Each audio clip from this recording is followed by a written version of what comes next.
Jamais personne n'est devenu grand sans comprendre la sagesse des temps. Lorsque Dieu veut bouger avec une personne, la première chose que le Seigneur essaie de faire, la première chose que Dieu essaie d'établir, c'est de faire en sorte qu'une personne entre dans la dimension qu'on appelle la dimension de la sagesse des temps. Et c'est important que vous le sachiez parce que comprendre la sagesse des temps va vous permettre de comprendre pourquoi est-ce que Satan s'établit comme celui qui égare. Quand vous lisez le livre de 1 Chroniques chapitre 12 verset 32, la Bible dit, parlant de ceux d'Issachar, qu'ils étaient aux commandes. En d'autres termes, il n'y a personne qui commande sans connaissance du temps. Ou si vous voulez, ceux qui découvrent le temps sont ceux qui commandent. Dans une génération, ceux qui ont le dessus ne sont pas les plus loin. Ceux qui ont le dessus sont ceux qui ont su sentir le temps des choses dans leur vie. Il dit, tout dépend pour eux des temps et des circonstances. Jean 7, 6. Jésus leur dit, mon temps n'est pas encore venu, mais votre temps est toujours prêt. Ça veut dire, même Christ avait la connaissance de son temps. Regardez ce que Paul dit. Il dit, moi donc, je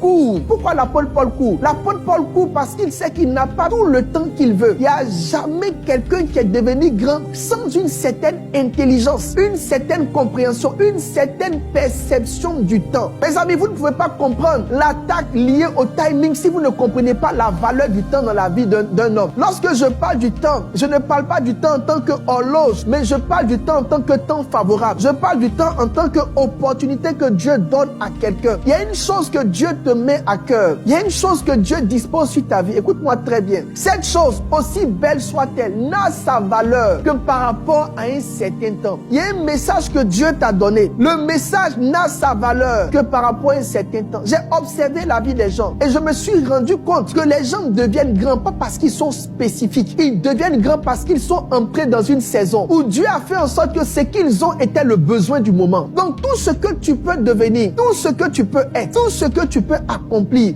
vient juste du fait que tu comprennes une seule chose. Tu as besoin d'être la personne qu'il faut et d'avoir la chose qu'il faut dans le temps qu'il faut. Dans le temps qu'il faut. Peu importe ton expertise en confection de parapluie, ta valeur ne dépend que de si il pleut. Cela voudrait dire que la vie des hommes, les talents des hommes, les réalités des hommes, le potentiel des hommes est défini et encadré par une seule chose, le temps. Le temps révèle, le temps donne de la valeur, le temps met à vue. Le temps expose. Je vais vous dire une chose, ne changez pas qui vous êtes. Attendez votre temps. Les besoins des gens évoluent. Il y aura un temps où les chrétiens auront envie de danser. Et puis il y a un temps où les chrétiens auront envie de calme pour chercher Dieu. Donc le problème, ce n'est pas de t'adapter aux différents temps. C'est de rester qui tu es pour que ton temps te prenne. Pour tout type de personnes, pour tout type de ministère, pour toute nature humaine, il y a un bon temps que Dieu donne. Pour tout ce que vous êtes, pour tout ce que vous faites, il y a un temps que Dieu donne. Quand le temps va venir, une chose que les gens méprisent va prendre toute sa valeur. En fait, je me suis rendu compte que le vrai secret derrière l'élévation, ce n'est pas la compétence, c'est l'opportunité d'un temps. Ce qui tue les gens, c'est qu'ils sont focus sur leur talent,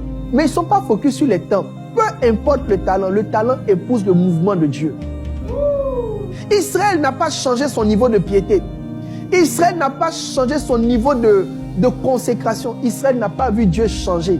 Ils n'ont pas vu le Dieu de Moïse devenir le Messie Jésus. Ils n'ont pas vu la saison de la loi passer et ils n'ont pas vu la saison de la grâce venir. Jésus a dit, l'Esprit est sur moi. Il m'a envoyé publier une année de grâce. Ils n'ont pas senti l'année de grâce. C'était des gens sérieux, mais ils ont raté la dispensation. Ils étaient en Dieu, ils étaient des croyants, mais c'était coupé de Dieu parce qu'ils avaient perdu la dispensation. Moïse, c'était Yahweh, mais quand il est venu, c'était Jésus. Il n'arrivait pas à prononcer le nouveau nom de Dieu. Il n'arrivait pas à reconnaître le nouveau nom de Dieu.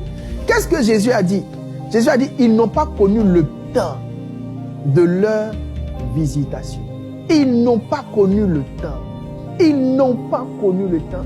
Le mal de notre temps, le mal des 10 années qui viennent, c'est que beaucoup n'ont pas connu le temps. Il y a un temps où Dieu te dit, enseigne, enseigne, enseigne. Il y a un temps où Dieu te dit, lève-toi, prie pour les malades, chasse les démons. Chaque nouvelle instruction te dit là où Dieu s'en va.